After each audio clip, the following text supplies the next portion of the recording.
we are making this beautiful gathered maxi dress. Here are some details you should note.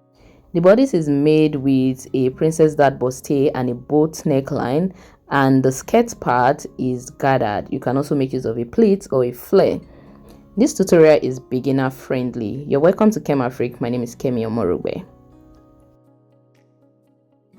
I'll be drafting both the front and the back pattern on the same piece of paper, and I am starting out by measuring out my shoulder width divided by 2. So I marked 8 inches right there. Then I'll be marking the neckline width of 3.5 inches and depth of 3.5 inches, and here comes the neckline curve for the front.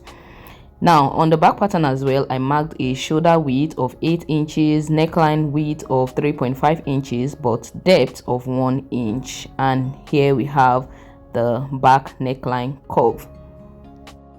The next thing I'll be doing is to create my shoulder slope. So for the front pattern, I went down by 1.5 inch and connected it to the tip of the neckline like so, while for the back pattern I went downward by 1 inch to create my shoulder slope. Now on the front pattern, I'll be marking out the bust point line, the under bust point line, and also the front half length like so. Please do well to make use of your own measurements. I have a tutorial on this channel on how you can take your own measurement and create your basic bodice pattern, because that is what we are doing here. So here I am marking out my horizontal lines. We have the bust point line or the bust line, we have the under bust line, and the waist line like so. Here I need to mark my chest line. You can take your bust circumference divided by 6 and add 1.5 inches to get the length of this line from the top of the pattern. So I am marking 8.5 inches for mine, and that's just what I'm creating right there. So I'm going to connect it to the vertical line like so, and that gives us my armhole line and the chest line. I am repeating the same thing for the back. That line needs to be perpendicular. That's why I took my shoulder width line at that point again, just to make sure I have a 90-degree angle right there. So here I am marking the back half length right there. Mine is 2 inches less than what I took for the front half length. So we have our back waistline like so, which is 2 inches shorter. Don't forget that. So at the center of the armhole line, just come inward by 1/2 inch and create a curve using your pattern curves like so. And here I am marking out the bust circumference divided by 4. I am taking this measurement on the chest line. I did the same for the back pattern.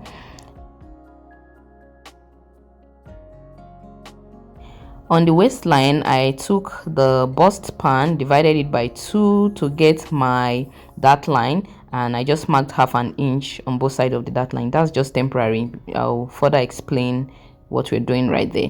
So I took the measurement for the waist, which is the waist circumference divided by 4 plus your dart intake, and that's what I marked both for the front and for the back.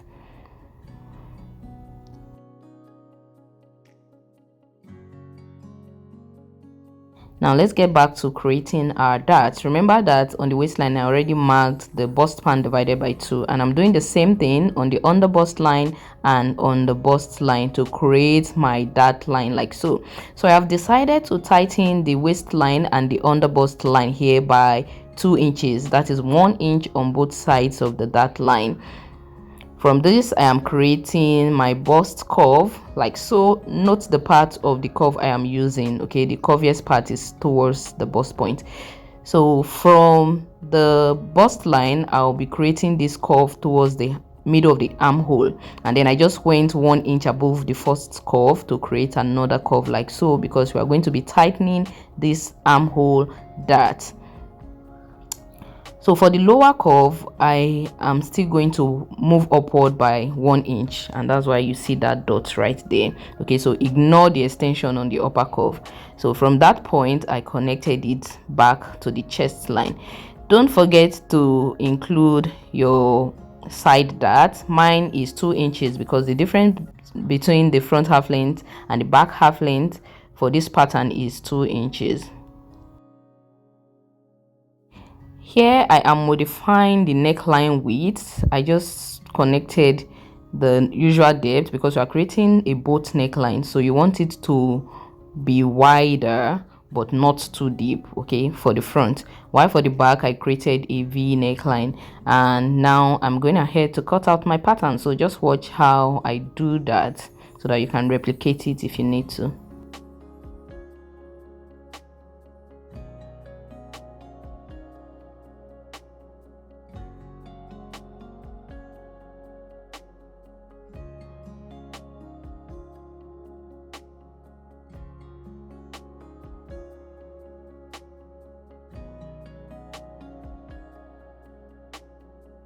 Don't forget to close up the side dart, okay? Don't forget that. I have done a couple of projects where I actually forgot to do that.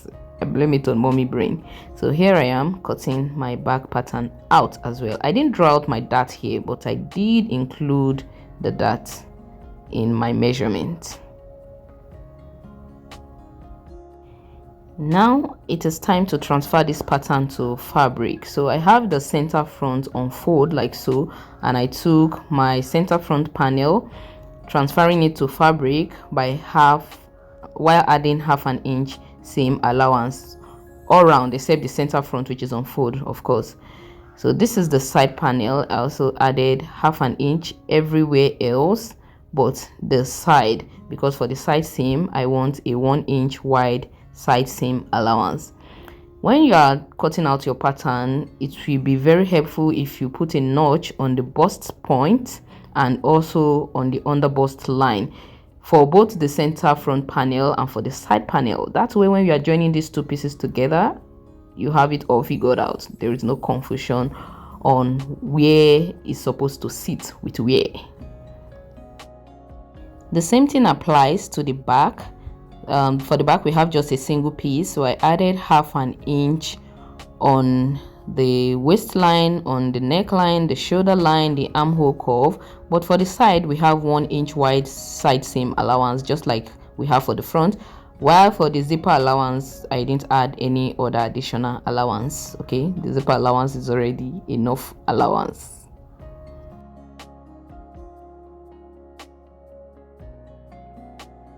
Here I'll be creating the pattern for the cups because we are going to be cutting out our wadding and padding up this bust. So what I did was to measure the bust radius. You can use the distance between the waistline and the under bust line and measure the same distance upward. Then create your curve like so on both the center panel and on the side panel. Try to align them together like I did, and when you are through, don't forget to write just label your patterns so that you don't mix them up.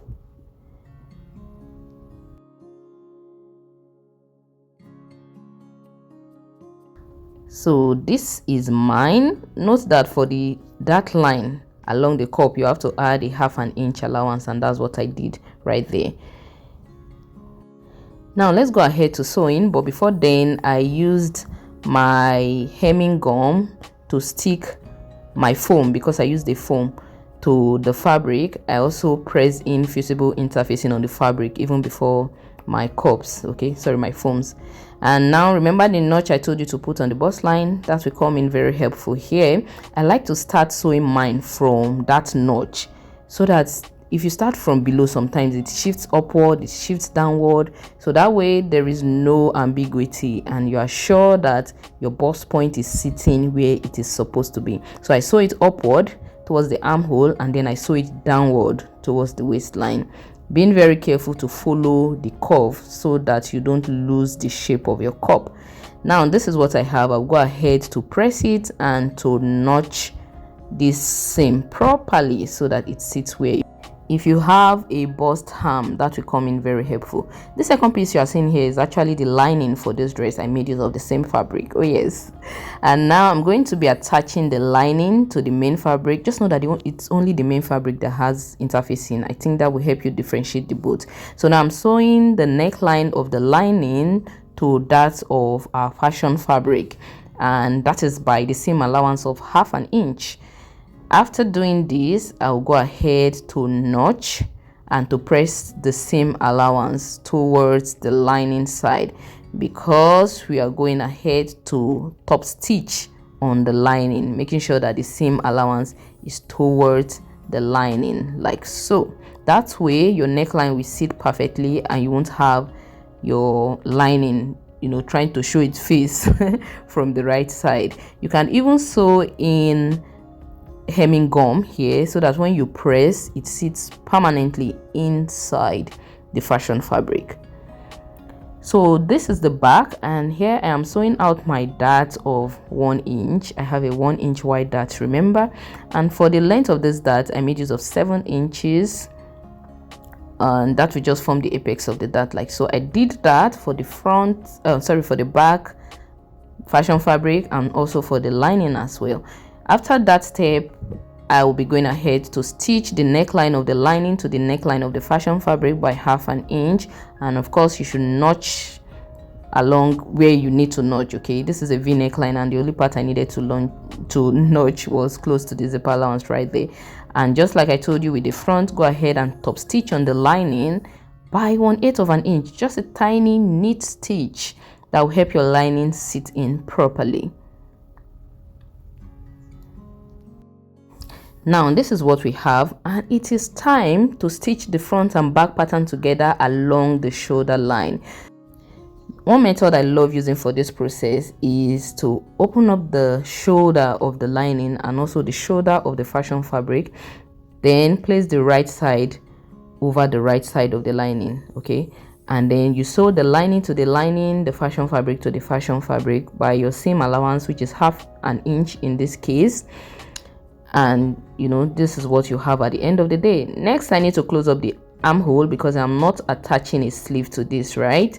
So this is what I will do. Okay, I just open it up to the wrong side like so, and stitch from one armhole to the other by 1/2 inch seam allowance.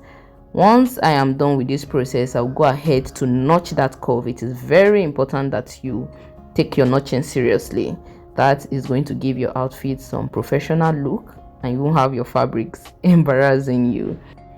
So this is what I have right here. Now you can then use your finger to turn the whole complex inside out, and that way you have a neatly finished armhole. Now this is the fabric I'll be using for my skirt. It is actually 3 yards wide, and I think I made use of 45 inches long. That's the entire length, or maybe slightly less, of this fabric. Okay, and here I'm just marking out a pocket. We want to create a pocket for this. I marked out 1.5 inches on the side, sorry, at the top, and then 6 inches downward, and I'm cutting out that part, leaving 1/2 inch seam allowance. Okay, after marking it out, then I left 1/2 inch seam allowance and cut out the rest like so. Okay, I have 4 pieces for my pocket facing right here, and I'll be recreating that curve on 2 of it. My 4 pieces of facings are each 10.5 inches long and 6.5 inches wide.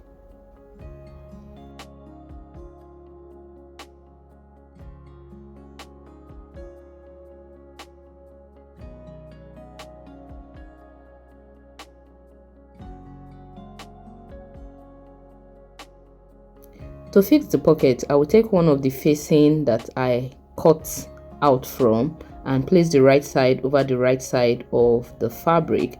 Then we are going to be sewing this curve together by 1/2 inch. Once I was done with this, I went ahead to notch, and you can even trim the pocket, then turn it the other way to top stitch on the 2. That's your top stitching on both the fashion fabric and this pocket facing. Unfortunately, my camera didn't capture this properly, but after fixing that curve and top stitching on the right side, I went ahead to sew the facing with a cutout onto the facing without a cutout, just excluding the cutout part, because that will be our pocket opening, right? But the way I sew it, we are creating a French seam, so I sew wrong side to wrong side, and now I am top stitching these two together on the right side, so that way you have a perfect finishing both inside your pocket and outside your pocket, which is actually inside the dress, right?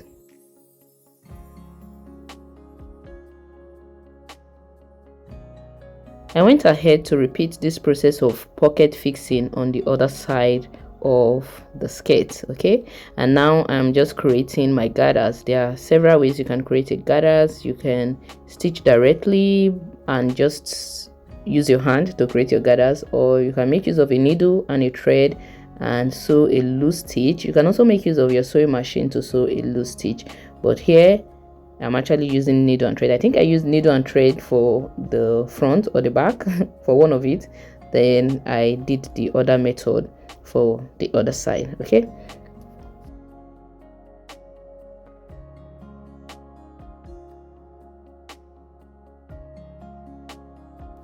so after creating my gathers, I went ahead to stitch the skirt part onto the bodies by 1/2 inch, right side facing the right side. Now I'm going to cover up my seam using the lining. So the way I'm doing this is to sandwich the bodies in between the skirt lining and the skirt. Okay, so that's just what I'm doing. But for the lining, I didn't create gathers. Instead, I just created multiple stitches to give it some freedom inside. It is not exactly the same width, but you can actually make it the same width as the skirt itself.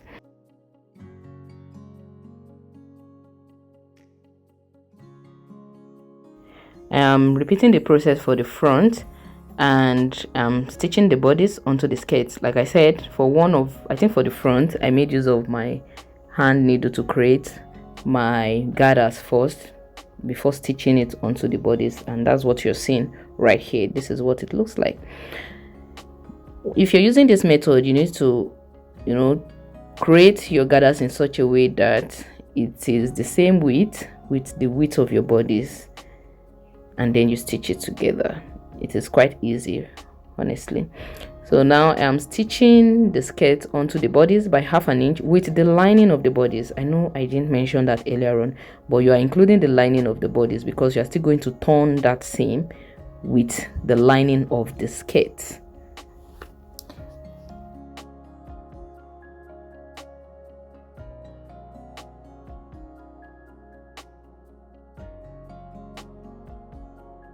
Now I'll be going ahead to fix in my zipper on the center back. Just use the regular way you know how to fix your zipper and you're good to go.